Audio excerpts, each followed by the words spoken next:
Hello dear students, welcome to English Textbook YouTube channel.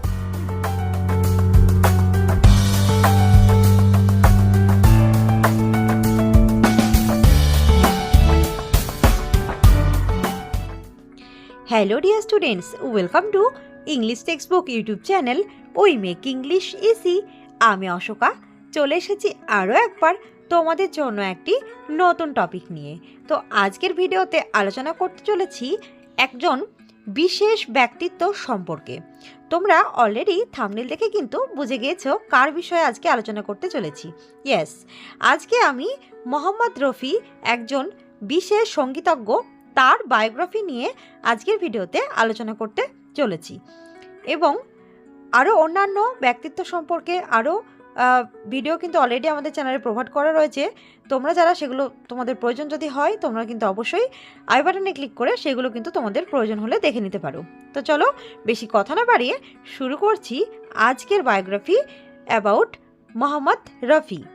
ওকে, তো দেখো, তোমাদের যেমনটা বলে থাকি, তোমাদের প্রথমে যেটা কাজ হচ্ছে মোহাম্মদ রফি সম্পর্কে তোমাদের যেহেতু আজকে বায়োগ্রাফিটা, তাই তোমাদের মোহাম্মদ রফি লিখলে তোমরা টাইটেলটা হয়ে গেল। এবার দেখো ফার্স্টের লাইনটা কিভাবে শুরু করবে।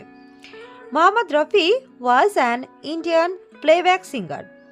তো মোহাম্মদ রফি একজন অন্যতম ভারতীয় প্লেব্যাক সঙ্গীত শিল্পী। তো এই প্লেব্যাক বিষয়টা বলি, প্লেব্যাক কথার অর্থ হচ্ছে যারা সেই সব সঙ্গীত শিল্পী বা গায়ক যারা কোনো সিনেমার আগে কিন্তু গানটাকে রেকর্ড করেন, তো তাদেরকে বলা হয় প্লেব্যাক সিঙ্গার। ওকে, তাহলে মোহাম্মদ রফি ছিলেন একজন অন্যতম ভারতীয় প্লেব্যাক সিঙ্গার বা সঙ্গীত শিল্পী। He is considered to be one of the greatest singers of India.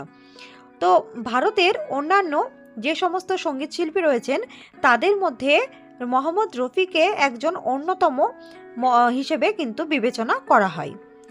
He was born on 24th December in 1924 in Kotla, Sultan Singh, Punjab, India.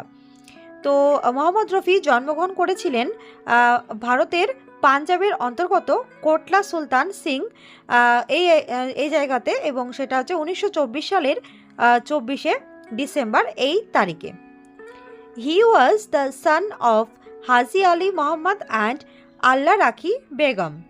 তো তার বাবার নাম হাজি আলী মোহাম্মদ এবং তার মায়ের নাম আল্লাহ রাখি বেগম। তো এই চলে গেল তার সম্পর্কে সংক্ষিপ্ত ইন্ট্রোডাকশন, তারপরে তার জন্ম সম্পর্কে কিছু তথ্য এবং তার বাবা মা সম্পর্কে কিছু তথ্য। এবার দেখো তার গানের বিষয়ে এবার আমি কিছু লিখছি। দেখো, Rafi learned singing through practice. তো রফি সাহেব মূলত তিনি তার যে সঙ্গীত চর্চা তিনি কিন্তু তার প্র্যাকটিস অনুশীলনের মাধ্যমে কিন্তু তিনি শিখেছিলেন। তো সঙ্গীত একটা চর্চারই বিষয়, তো এটা যত যে চর্চা করবে তার তত বেশি সঙ্গীতটা আরও সুন্দর হবে। তো যাই হোক, the guidance from masters like, তিনি অনেক মাস্টার অর্থাৎ তিনি তার অনেক গুরু ছিল তার সঙ্গীতের জন্য। তো তাদের গাইডেন্সে বা তাদের দেখানো পথে তিনি কিন্তু সঙ্গীত শিখেছিলেন। যেমন ওস্তাদ গুলাম আলী খান তাদের মধ্যে অন্যতম, ওস্তাদ আব্দুল ওয়াহিদ খান, ফিরোজ নিজামি অ্যান্ড নওশাদ আলী। তো দেখো তার যে শেখাটা মূলত প্র্যাকটিস বা অনুশীলনের মাধ্যমে, এবং তার জন্য তিনি অনেক গুরুর সান্নিধ্যে এসেছিলেন। তাদের মধ্যে ওস্তাদ গুলাম আলী খান, ওস্তাদ আব্দুল ওয়াহিদ খান, ফিরোজ নিজামি এবং নওশাদ আলী। তো এরকম বেশ কিছু তার এরকম গুরু ছিলেন তার সঙ্গীতের জন্য। আবার তারপর দেখো, his hobbies were playing badminton, carrom and flying kites. তো এখানে দেখো মোহাম্মদ রফির কিছু শখ ছিল যেগুলো তিনি অবসর সময়ে তার সঙ্গীত চর্চার পাশাপাশি এইগুলোও তিনি ভালোবাসতেন। তো অবসর সময় যেটুকু পেতেন সেই সময় তিনি কিন্তু বিভিন্ন খেলাধুলার সঙ্গে নিজেকে যুক্ত রাখতেন। যেমন ব্যাডমিন্টন তার পছন্দের, ক্যারাম তার পছন্দের এবং ঘুড়ি ওড়ানো এটাও কিন্তু মোহাম্মদ রফির হবিস বা খুব তার শখের মধ্যে কিন্তু বেশ কিছু খেলাও কিন্তু রয়েছে। এবার দেখো প্যারা চেঞ্জ করে লিখতে পারো। He began his career in 1944। তিনি 1944 সালে তার যে জীবিকা সঙ্গীত জগতে পদার্পণ তিনি করেছিলেন। and quickly became one of India's most iconic playback singers. এবং খুব শীঘ্রই তার 1944 সালে তিনি তার সঙ্গীত জগতে পদার্পণ করেন এবং খুব শীঘ্রই তিনি ভারতের যে অন্যান্য যে প্লেব্যাক সিঙ্গাররা রয়েছেন তাদের মধ্যে একজন হিসেবে তিনি নিজেকে কিন্তু খুব তাড়াতাড়ি নিজেকে প্রতিষ্ঠিত করতে পেরেছিলেন। হি স্যাং থাউজেন্ডস অফ সংস, তিনি হাজারো হাজারো গান করেছেন ইন ভ্যারিয়াস ল্যাঙ্গুয়েজেস, এবং সেটা অসংখ্য ভাষায়, শুধু যে বাংলা নয়, দেখো ইনক্লুডিং হিন্দি, উর্দু অ্যান্ড পাঞ্জাবি। তিনি তার মধ্যে রয়েছে হিন্দি, উর্দু, পাঞ্জাবি, এইরকম বিভিন্ন ভাষাতে তিনি কিন্তু গান গেয়েছেন।